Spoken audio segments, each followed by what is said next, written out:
మనుషులు ఇతరుల గురించి ఆలోచించాలంటే వ్యక్తిగత సమస్యలు ఉండకూడదు. వ్యక్తిగత సమస్యలు ఉన్న వ్యక్తి సమాజం గురించి ఆలోచించలేడు.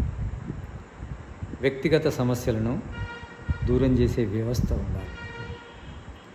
వ్యక్తిగత సమస్యలు చాలామందికి ఉన్నాయంటే అది ప్రభుత్వ వైఫల్యమే.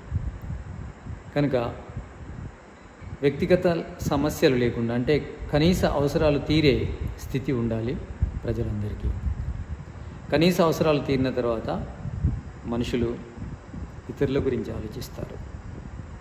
అంతేకాకుండా ఆధ్యాత్మ చింతన చేస్తారు. ఆధ్యాత్మ చింతన చేయాలన్నా, సమాజ సేవ చేయాలన్నా వ్యక్తిగత సమస్యలు ఉండకూడదు. కనీస అవసరాలు తీరాలి మనుషులకి. కనుక కనీస అవసరాలను తీర్చే బాధ్యత ప్రభుత్వానికి. అందరికీ అవసరాలు తీరాలి. అందరికీ, ఈ దేశంలో ఉన్న ప్రతి వ్యక్తికి, పుట్టిన ప్రతి పౌరుడికి అన్ని హక్కులు సిద్ధించాలి. 3 పూటలు అందరూ కడుపు నిండా తినగలగాలి. బట్టల సమస్య ఉండకూడదు. నివాస సమస్య ఉండకూడదు. అవసరాల సమస్య ఉండకూడదు. అందరూ కూడా హ్యాపీగా, ఆనందంగా ఉండాలి. ఆనందంగా ఉంచాలి ప్రభుత్వం. ఈ దేశంలో ఉన్న ప్రజలు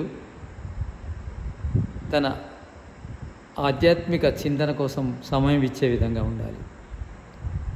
ఇతరులకు సమయం ఇచ్చే విధంగా ఉండాలి. అలాంటి వ్యవస్థ ఉండాలి.